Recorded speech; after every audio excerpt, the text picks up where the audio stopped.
So let me know if this sounds familiar. You've been following a strength training program a few months, and you're basically doing the same exercises week after week. And all of a sudden, your strength gains just stop, and you're stuck at the same weights. And you know that you're capable of lifting more. And you start questioning your diet, your choice of exercises, even your lucky gym hat. Yeah. You may be surprised to find that the upper limit to your strength doesn't have anything to do with any of these things. In order to move the heavier weights, you're going to need to increase the stability in the supporting joints, as well as your core strength. So let me explain a little more what I'm talking about. In a bench press, for example, the force production of the pec muscles depends upon the capabilities of the shoulders to stabilize that load. If the rotator cuff can't stabilize and balance the load through the full range of motion, the pecs can't do the work by themselves. Similarly, the core muscles of the lower back and trunk must be strong enough to form the bridge to lock the spine in place and allow the upper body to control and lift the weight. During a squatting motion, the force production of the quads, glutes, and hamstrings depend upon the ability of the lower back and trunk muscles to stabilize the torso. Proper alignment of the hips and knees depend upon the muscles of the inner and outer thigh. Also, poor ankle stability and flexibility will also limit the amount of weight you can squat. Okay, so how do we design a fitness program to break through these inevitable strength plateaus and to reach our maximum strength? Well, by organizing our overall training program into alternating periods of strength building and stability building, we allow our primary muscles to recover from the overloads of the strength training while increasing the functional strength and the elasticity of the supporting muscles and the tendons and ligaments during the stability phase. Now, there's no exact science, but I find that a program of about 8 weeks of primary strength training, followed by 6 to 8 weeks focused on the stability training, delivers both consistent muscle growth over time and also gives us that adequate recovery we need.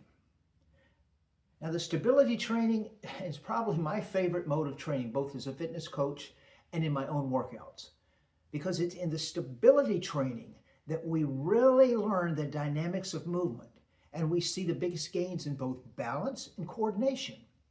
And this also keeps our training fresh and fun. Now, the basic idea behind the stability training is we're performing the basic exercise movement patterns: presses, pulls, squats, lunges, etc. But we're limiting the normal amount of support joints that we're giving. Now, most conventional exercises are performed standing either firmly on both feet or with the body supported by a bench or a seat.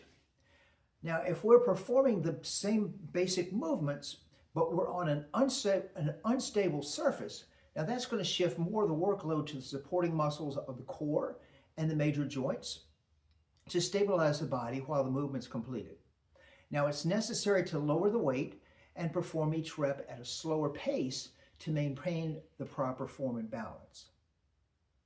Now, let's look at a few of my favorite exercises that I like to see worked into the stability phase. The single leg deadlift works the glute and the hamstring while also building stability in the hip, knee, and ankle. This is a great exercise for identifying and correcting strength imbalances between the left and the right lower body. Also, very good for building balance and coordination. This is the Bulgarian split squat. It's also known as a bench lunge, but we're adding a trunk rotation into each repetition. This builds lower body stability and coordination. Now, this can be done with the trailing foot elevated on the bench, as shown here, or it can be done on a level surface. The trick is to extend the arms forward away from the body, rotate 90 degrees to each side at the bottom of each rep, while keeping the forward and the trailing knees as stable as possible. The Swiss ball push-up works the chest and the triceps while engaging the core muscles to hold the plank position.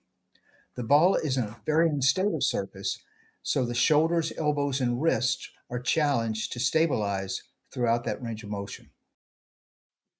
The one-arm kneeling shoulder press is great for correcting upper body strength imbalances and building rotator cuff strength. I like to start each rep with the palm facing the body, and as the arm is extended, rotate the palm a full 90 degrees so it faces forward when the arm is fully extended.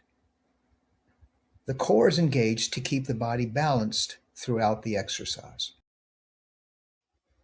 The bird dog dumbbell row works the mid and outer back, but also develops overall coordination and balance.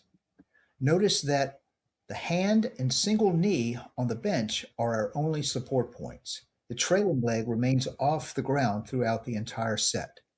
This one takes some practice. Don't be discouraged if you find yourself struggling to maintain balance. The dumbbell plank row targets the outer lat muscles, but also builds shoulder stability, core strength, and overall coordination.